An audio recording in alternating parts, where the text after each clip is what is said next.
Bonjour à tous et à toutes et bienvenue à la deuxième consultation publique portant sur les plans régionaux des milieux humides et hydriques. Cette consultation fait suite au sondage diffusé en mars dernier auquel vous avez été nombreux à répondre. La présentation d'aujourd'hui va porter sur l'avancement des plans régionaux des milieux humides et hydriques en Outaouais. La démarche d'élaboration est déjà bien amorcée à la grandeur de la province et plusieurs acteurs sont actuellement mobilisés en vue de leur réalisation. En Outaouais, la démarche est également bien amorcée et c'est le CREDO, donc le Conseil régional de l'environnement et du développement durable de l'Outaouais, qui a été mandaté par les 4 MRC rurales et semi-rurales de l'Outaouais pour veiller à l'élaboration des plans régionaux des milieux humides et hydriques et ainsi assurer une concertation régionale. Lorsqu'on parle des 4 MRC rurales et semi-rurales de l'Outaouais, ça inclut les MRC de Pontiac, de Papineau, de la vallée de la Gatineau et des collines de l'Outaouais. Ce sont donc ces 4 MRC-là qui demeurent les maîtres d'œuvre du projet. Donc, tout d'abord, je me présente, Dominique Lavoie, chargée de projet en gestion des milieux naturels au CREDO. Je vais vous présenter les thèmes de la présentation d'aujourd'hui. Donc, tout d'abord, on va discuter du cadre légal dans lequel s'inscrivent les plans régionaux des milieux humides et hydriques. Et par la suite, on va vraiment venir démystifier ce qu'ils sont et ce qu'ils ne sont pas, ces plans-là. On va parler des étapes d'élaboration, où est-ce que nous en sommes spécifiquement en Outaouais, puis on va discuter des forces, des faiblesses, des opportunités, des menaces, ainsi que des enjeux du territoire. L'objectif de la présentation d'aujourd'hui est de vous présenter un bref portrait du territoire afin que vous puissiez nous fournir vos commentaires, vos questions et vos pistes de solutions en lien avec les orientations de conservation que vous souhaitez voir se concrétiser en Outaouais. D'ailleurs, on va recueillir vos commentaires à l'aide d'un formulaire que vous trouverez là, sur la page web du CREDO qui est dédiée aux plans régionaux des milieux humides et hydriques. On planifie d'ailleurs de tenir une séance d'information et de répondre à vos questions cet automne pour assurer une compréhension optimale de l'élaboration des plans régionaux des milieux humides et hydriques. Donc, je vais maintenant procéder à la présentation des thèmes et à l'ordre du jour, en commençant avec le contexte légal et réglementaire. Donc, avant 2017, on constatait un manque flagrant d'outils d'aide à la planification qui intégraient la gestion et la conservation des milieux humides et hydriques. C'est pourquoi il y avait une loi pour mieux encadrer les écosystèmes humides et hydriques qui était dans les cartons du ministère de l'Environnement et ils y travaillaient depuis plusieurs années. C'est vraiment la sphère politique là, était sensibilisée à l'enjeu majeur qui est la conservation des milieux humides et hydriques au Québec. Puis ils savaient qu'il fallait vraiment développer un outil de planification. En effet, le manque d'outils faisait en sorte que les régions étaient plutôt en mode réactif et non en mode proactif, comme on a pu le voir avec les récentes inondations. Donc, c'est en juin 2017 que la loi sur la conservation des milieux humides et hydriques qui a été adoptée à l'unanimité. Et c'est dans cette loi-là qu'est parue la première mention officielle des plans régionaux des milieux humides et hydriques, donc les PRMHH. Ce que ça impliquait, c'était que toutes les MRC au Québec ont désormais l'obligation légale d'élaborer un plan régional des milieux humides et hydriques. Dès cette loi-là, il y a plusieurs autres lois et règlements qui permettent de mieux encadrer la conservation des milieux humides et hydriques qui ont suivi. Notamment, on peut parler du règlement sur la compensation. Ici, j'attire votre attention sur le fait que les plans régionaux des milieux humides et hydriques ne représentent pas la loi sur la compensation et ce n'est pas non plus une loi en elle-même. C'est vraiment un outil d'aide à la planification qui intègre la conservation des milieux humides et hydriques. Et la date de dépôt prévue est en juin 2022. Donc, c'est vraiment ce qui complète le survol rapide là, du contexte réglementaire dans lequel s'inscrivent ces plans. Je vais maintenant vous parler de ce que sont et ne sont pas les milieux humides et hydriques. Donc, tout d'abord, je vous présente une définition assez théorique de ce que sont ces milieux humides et hydriques-là. Ils se définissent comme étant des lieux d'origine naturelle ou anthropique avec une présence d'eau de manière permanente ou temporaire qui est stagnante ou en mouvement. Donc, un milieu humide est également caractérisé par des sols dits hydromorphes ou bien une végétation dominée par des espèces hygrophiles. On va parler de milieux humides lorsqu'on parle de marais, de marécages, de tourbières, alors qu'on parle de milieux hydriques lorsqu'on parle des lacs, des rivières, des ruisseaux ou tout autre cours d'eau. Par contre, une précision importante à mentionner ici, c'est que les plans régionaux des milieux humides et hydriques ne sont applicables seulement en milieu humide en terre privée, alors qu'ils sont applicables à tous les milieux hydriques en terre privée et publique, mis à part les fossés. Ce n'est pas une décision que les MRC ont prise, en fait, ça découle de la réglementation déjà en place. Et en effet, la loi sur la conservation du patrimoine naturel offre déjà un certain statut de protection aux milieux humides situés en terre publique. C'est donc pourquoi les plans régionaux des milieux humides et hydriques n'en tiennent pas compte. Au niveau de l'apport de ces milieux-là dans nos vies quotidiennes, eh bien, ceux-ci rendent de nombreux services tels que la captation des gaz à effet de serre, la purification de l'eau, le maintien de la biodiversité, d'un équilibre écosystémique. Ils vont également offrir un potentiel pour les loisirs, que ce soit au niveau de la chasse, de la pêche, des pratiques de sport. Et puis, ils vont participer là, activement à la maîtrise des crues et la recharge des eaux souterraines. Donc, les milieux humides et hydriques, pour toutes ces raisons-là, sont des milieux d'importance majeure pour atténuer les changements climatiques et s'adapter à leurs impacts. C'est pourquoi les plans régionaux des milieux humides et hydriques entrent en jeu. Les plans régionaux des milieux humides et hydriques, c'est une obligation légale, oui, mais avant tout, c'est un outil. C'est un outil qui peut être comparable au PDZA, donc au plan de développement de la zone agricole, ou bien à un PPMV, le plan de protection et de mise en valeur de la forêt privée. C'est donc un outil d'aide à la planification du développement du territoire qui intègre la conservation des milieux humides et hydriques. C'est un outil qui permet plusieurs choses, notamment une meilleure connaissance des milieux humides et hydriques. C'est un outil qui va servir de guide au MRC pour la prise de décision et qui va permettre de mieux prévoir le développement et retirer l'effet de surprise que parfois peuvent créer la présence des milieux humides et hydriques lors du développement. Les plans régionaux s'appuient sur 3 grands principes fondamentaux. Tout d'abord, le principe d'aucune perte nette, et ce, à l'échelle provinciale. Ce principe-là vise à équilibrer les pertes et les gains écologiques en termes de superficie, de fonctions écologiques et de biodiversité dans les milieux humides et hydriques du territoire. Le deuxième principe, c'est vraiment d'assurer une gestion cohérente par bassin versant. Et le troisième principe, c'est de tenir compte des changements climatiques dans ces plans-là. Un élément pertinent à aborder concerne la concrétisation des plans régionaux qui va se faire en fait sur un horizon de 10 ans. Ceci étant dit, l'application et la mise en œuvre des plans régionaux se fera donc de manière graduelle et évolutive suite à son dépôt en juin. Au-delà d'être un outil, c'est aussi une occasion de discuter des enjeux environnementaux avec les acteurs concernés et c'est une réflexion sur la façon d'utiliser le pouvoir de protection de l'environnement de la MRC par ses compétences en aménagement du territoire. Donc, la planification des plans régionaux vise la compatibilité avec les schémas d'aménagement et de développement des MRC. Par contre, à noter que les critères d'évaluation pour les schémas d'aménagement et de développement et que les critères d'évaluation pour les plans régionaux des milieux humides et hydriques ne sont pas les mêmes, car ce sont 2 outils distincts. Donc, on ne vise pas une cohérence parfaite, mais on vise plutôt à s'en approcher le plus possible. Les plans régionaux visent l'intégration de la conservation des milieux humides et hydriques. Mais qu'est-ce que c'est la conservation? Qu'est-ce que ça implique? Bien, tout d'abord, la conservation implique la protection.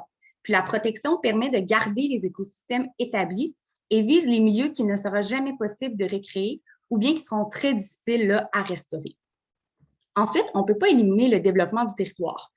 Donc, l'utilisation durable vise à planifier des activités qui sont compatibles avec les milieux humides et hydriques plus communs. L'utilisation durable permet donc l'utilisation des ressources et des services de manière soutenable pour les milieux humides et hydriques.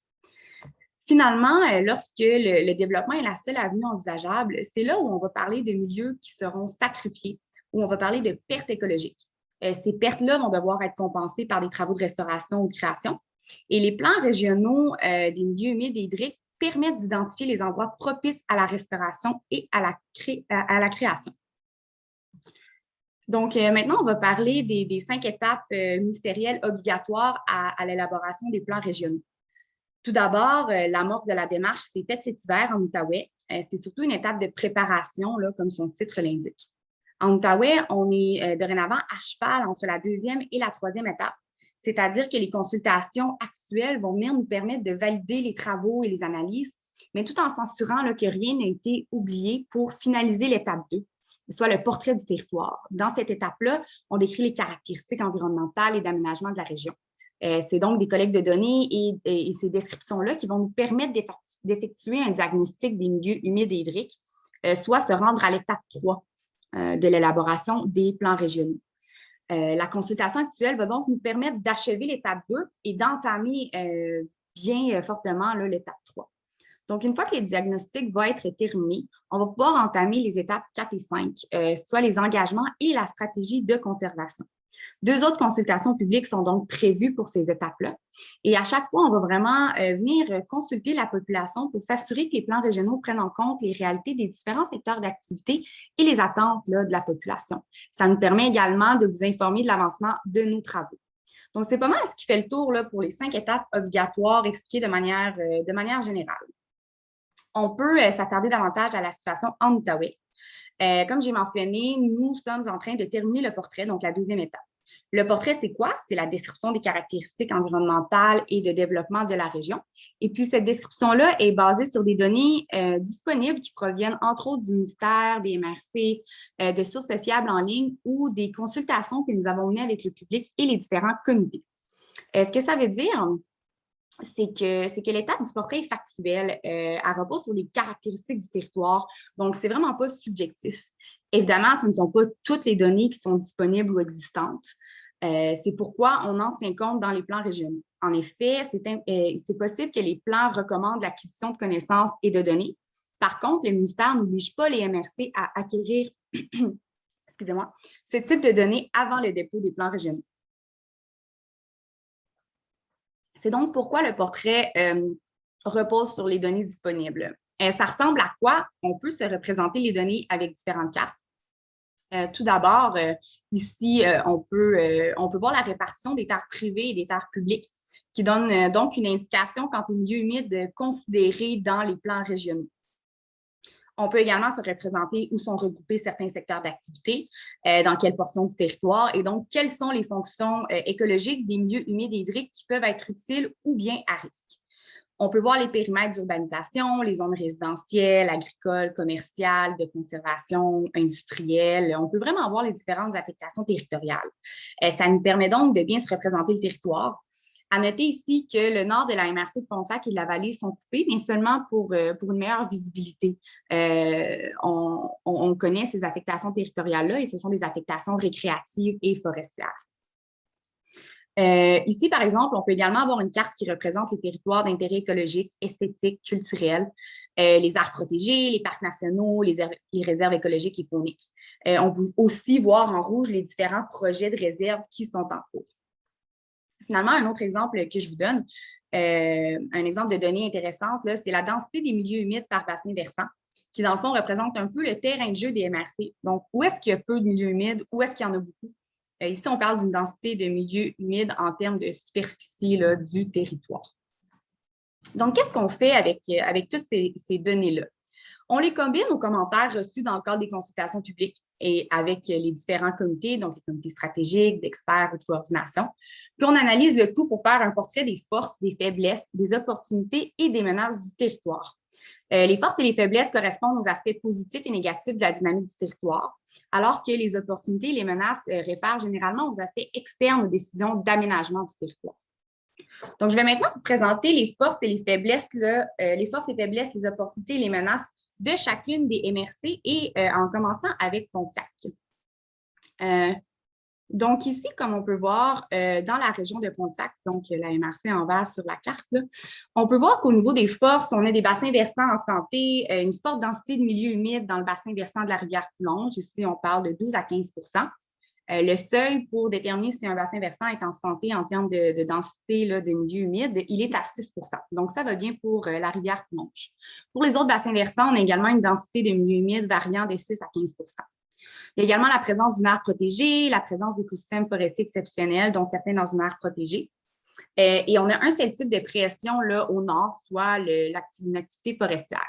Il y a la présence d'agroforesterie, donc moins de sols mis à nu, et la présence d'organismes et de groupes qui se portent à la défense de l'environnement. Au niveau des faiblesses, on peut parler d'érosion de chemins forestiers qui nuisent à la qualité là, des cours d'eau avec une augmentation des particules, une perturbation et une fragmentation des milieux naturels et d'habitats d'espèces à statut, de zones inondables habitées et résidentielles, un service de gestion des déchets en amont d'une prise d'eau potable, donc au niveau du sud-ouest de Bryson, et des pressions liées au sel de route. Finalement, on constate un manque de données sur le territoire. Au niveau là, des opportunités et des menaces pour la MRC de Pontiac, il y a un potentiel de développement d'aires protégées, notamment l'aire protégée des rivières Coulonge et Noire qui est en cours, la présence de réserves fauniques, les zones d'exploitation contrôlées qui représentent un potentiel de développement du secteur récréo-touristique, une hausse démographique, donc une demande d'accès à des espaces verts, des activités récréatives, donc un potentiel de sensibilisation des touristes au milieu naturel, un potentiel d'augmenter le nombre de cultures agricoles et une opportunité de bonifier le plan de gestion des matières résiduelles pour améliorer la gestion des déchets en amont de la prise d'eau dans le sud-ouest de Bryce.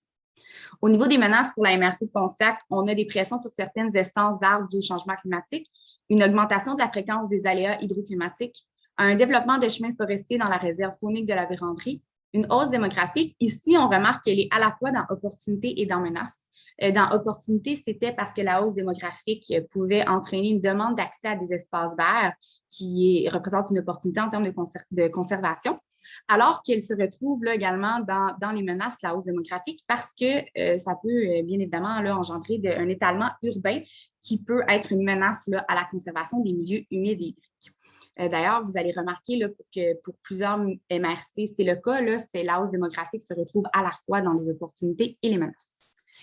Une autre menace pour la MRC de Pontiac, c'est que la région physiographique des basses terres est à l'embouchure de plusieurs rivières, donc la qualité de l'eau peut être affectée. Et puis, au niveau de l'indice de vitalité économique, il est négatif. Donc, la capacité de la MRC à appliquer le plan régional des milieux humides et hydriques pourrait être compromise. Maintenant, au niveau des forces et des faiblesses pour la MRC des collines de l'Outaouais, on a des zones protégées aux abords de la rivière des Outaouais, la présence de corridors écologiques et des bassins versants en santé, ainsi qu'un groupe de citoyens qui se portent à la défense de la protection de l'environnement. Ici, on a le parc de la Gatineau qui est séparé parce que le contexte est assez différent. Au niveau des forces pour le parc de la Gatineau, on a la présence de corridors écologiques établis. Il s'agit d'une aire protégée qui représente 17 du territoire de la MRC. Les bassins versants sont en santé, puis le contexte réglementaire est favorable. Au niveau des faiblesses là, pour la MRC des collines de l'Outaouais, on retrouve une érosion, une dévégétalisation des berges, des zones inondables habitées et industrielles, une forte présence anthropique, donc une dénaturalisation et une fragmentation des milieux humides, une présence de zones là, de glissement de terrain en affectation agricole et résidentielle, un manque de données sur les territoires, ainsi qu'une connectivité des eaux de pluie et des eaux grises. Au niveau des faiblesses pour le parc de la Gatineau, on va parler de zones d'activité anthropique, notamment le camping, les plages, le sport, les loisirs, et la capacité limite, donc un fort achalandage, ainsi que la présence d'espèces exotiques envahissantes. Au niveau des opportunités et des menaces pour les collines de l'Outaouais, on va parler des opportunités au niveau de la hausse démographique, de la présence de municipalités qui affichent un leadership positif en matière de projets environnementaux, un indice de vitalité économique qui est positif. Donc, la MRC aura les capacités d'appliquer les plans régionaux des milieux humides et hydriques. À noter là, que c'est la seule MRC parmi les 4 MRC rurales et semi-rurales de l'Outaouais qui a un indice là, de vitalité économique positif. Au niveau des opportunités dans le parc de la Gatineau, il y a une opportunité en termes d'agrandissement de la superficie du parc, d'une hausse démographique et d'une forte présence agricole. Au niveau des menaces pour la MRC des collines, on a une augmentation de la fréquence des aléas hydroclimatiques, le fait que la région physiographique des basses terres est à l'embouchure de beaucoup de rivières, donc la qualité de l'eau peut être affectée. On a une hausse démographique qui peut accentuer les pressions anthropiques. Pour le parc de la Gatineau spécifiquement, il y a des menaces au niveau de l'étalement des espèces exotiques envahissantes, des menaces du fait que le parc est confiné là, entre des zones résidentielles et agricoles, et la hausse démographique qui peut accentuer les pressions anthropiques. Au niveau de la MRC là, de la vallée de la Gatineau, pour les forces, les bassins versants sont en santé. On parle de densités qui varient entre 9 et 19 il y a également la présence d'écosystèmes forestiers exceptionnels, dont certains situés dans une aire protégée. La qualité de l'eau est de manière générale bonne et il y a une présence d'aires protégées. Il y a un seul type de pression anthropique, soit le secteur forestier, et il y a peu de zones inondables.